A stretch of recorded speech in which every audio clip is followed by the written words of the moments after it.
On va parler maintenant de cette affaire, de l'histoire de Betty. Betty, c'est une femme de 91 ans qui a été tuée et retrouvée nue dans son appartement à Paris il y a quelques temps. Ses proches sont persuadés que cette dernière a été violée avant d'être battue à mort.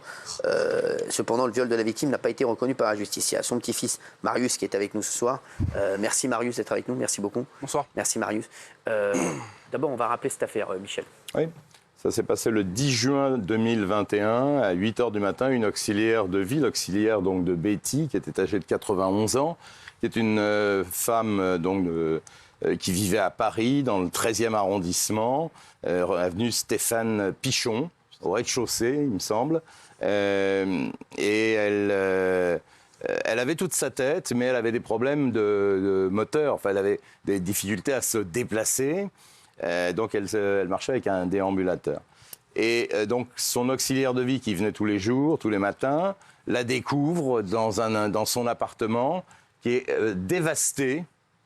Et au milieu de ce désastre, il y a le corps de cette malheureuse femme qui a le visage tuméfié, les vêtements sont arrachés, elle est en partie dénudée.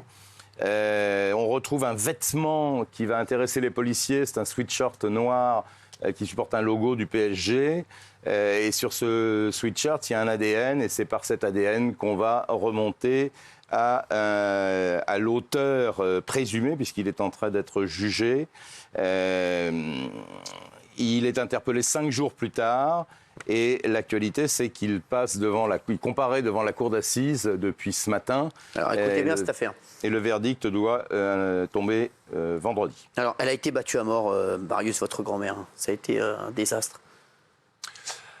Alors oui, absolument. Elle a été retrouvée encore vivante par son aide ménagère qui, le matin, venait pour assurer son service.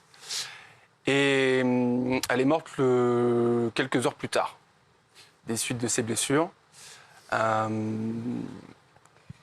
C'est arrivé, moi, j'étais pas à Paris. J'étais en tournage dans le sud de la France. Ma mère était en Espagne, et donc c'est mon père qui a assuré la rencontre avec la police, qui a vu le corps tuméfié, passer à tabac, m'a-t-il dit. Hein. C'est les termes qu'il a employés. Alors, elle a été battue à mort. Oui. Et est-ce qu'elle... Alors, la grande question, c'est... Et c'est ça qui est fou, c'est qu'ils ne veulent pas reconnaître le viol, hein, c'est ça? S'en souvient un peu.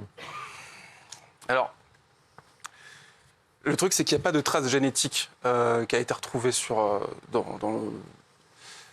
ma grand-mère au niveau génital. Et il y a un écoulement sanguin qui a quand même été constaté.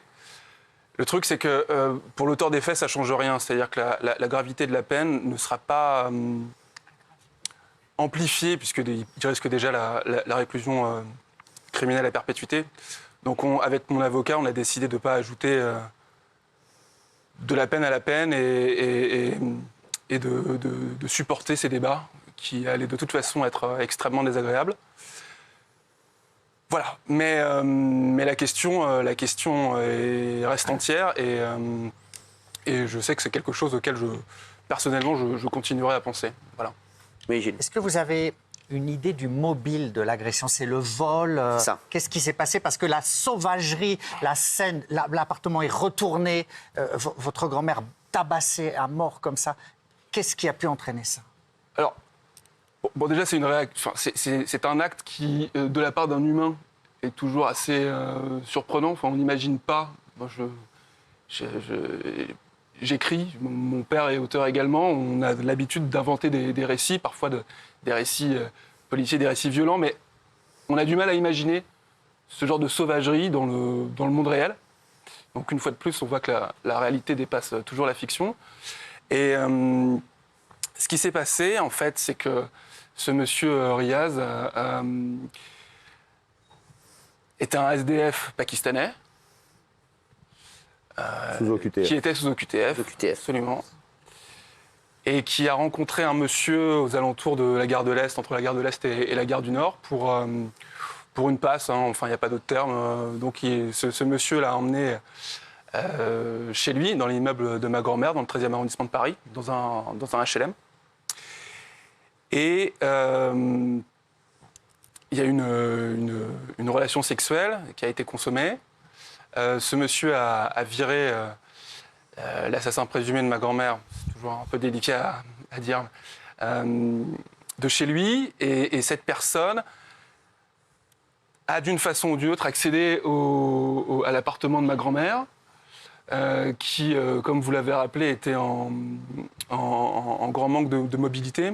Excusez-moi, mais je pense qu'il y a quelque chose d'important aussi dans votre récit, c'est que les deux hommes, là, à l'occasion de cette passe, ont énormément bu de l'alcool et consommé de la drogue. Pas tout à fait.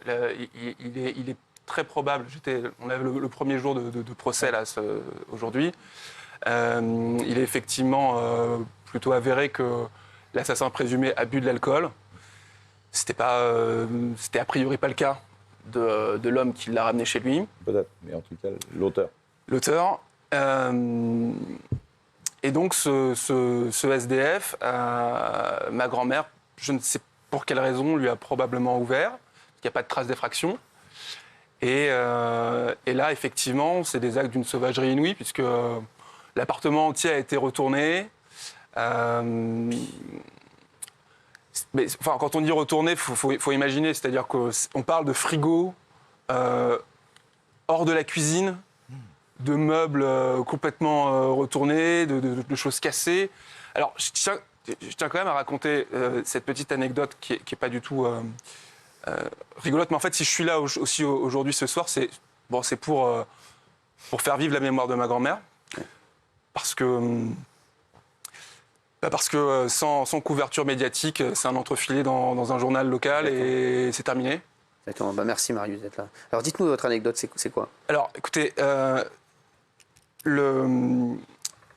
juge d'instruction a ordonné le nettoyage de l'appartement de ma grand-mère après 2 ans sous scellé. Et ce nettoyage n'a pas été effectué. Donc en fait, quand il a fallu récupérer les affaires de ma grand-mère, je suis allé avec mon père dans le 13e arrondissement récupérer les affaires qu'on pouvait récupérer et jeter le reste. Et il y avait encore toute la craie noire du relevé d'empreintes sur les murs. Il y avait encore les traces de sang séché de ma grand-mère au sol sur le parquet. Et voilà, je voulais raconter cette anecdote parce que ça dénote quand même d'un dysfonctionnement à plusieurs niveaux. Le juge d'instruction a fait son travail, il a ordonné qu'on fasse le nettoyage et c'est l'entreprise qui fait le nettoyage. Oui, tout à fait. Mais la juge d'instruction était très bien. On a changé de juge d'instruction en cours de route. Hein. C'est comme ça que ça se passe en France. Il y a un roulement. Alors c'est un peu particulier parce qu'on a l'impression de changer de conseiller dans l'agence bancaire. Quoi. Exactement, ou de docteur. C'est un peu bizarre. Ouais, c'est comme si vous changez de docteur. Mais bon, il y a certainement une bonne raison. Enfin, en tout cas, c'est... Ouais, je la vois pas. La bonne raison, c'est qu'on ne peut pas garder un juge au même endroit 150 ans. Parce que c'est sans fin, c'est un roulement. Ils ont en moyenne 170 dossiers. Donc, aujourd'hui, ce qu'on voit, c'est qu'il a perdu sa grand-mère. Non, bien sûr, mais je lui explique pourquoi il y a le roulement des juges d'instruction. Vous attendez quoi de ce procès? J'en attends pas énormément de choses parce qu'en fait, la justice en France, elle n'est pas réparatrice. Mais c'est quelque chose de presque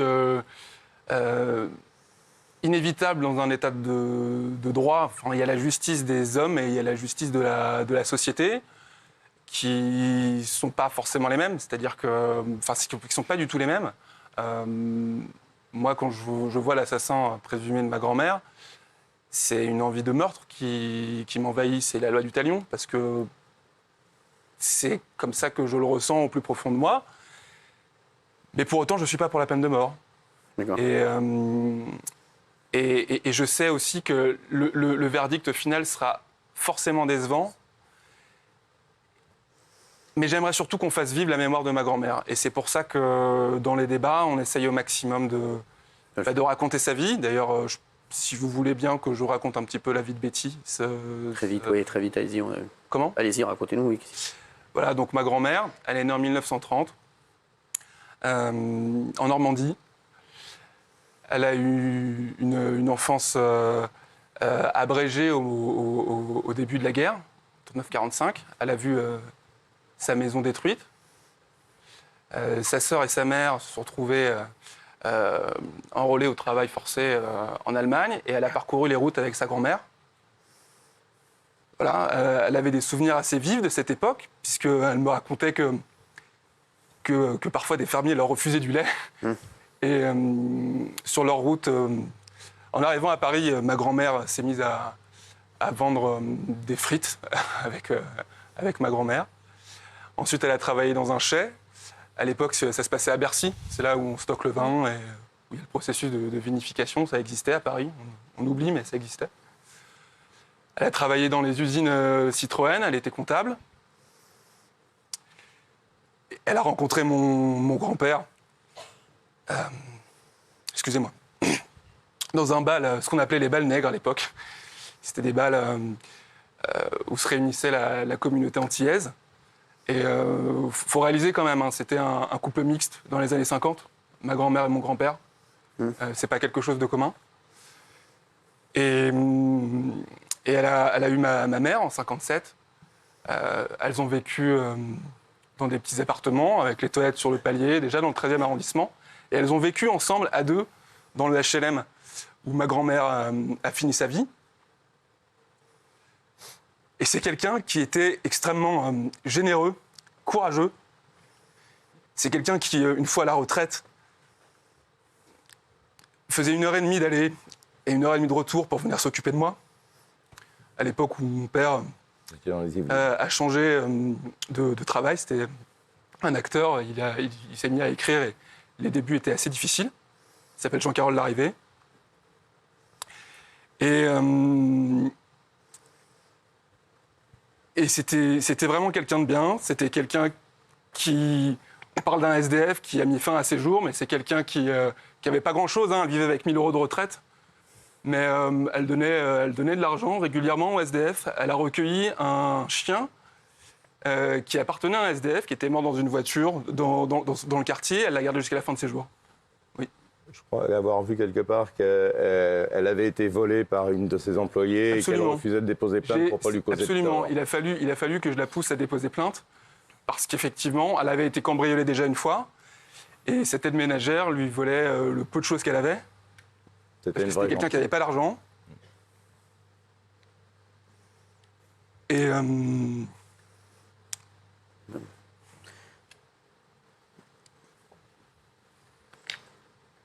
Marius, en tout cas, merci d'être venu nous voir ce soir, parce que c'est vrai que le témoignage est extrêmement fort et on est tous atterrés par ce qui s'est passé. On pense très fort, bien entendu, à votre grand-mère et c'est important ce soir de lui rendre hommage, mine de rien, par ce témoignage. Merci en tout cas d'avoir été avec nous. Merci Michel. Merci à vous. Merci.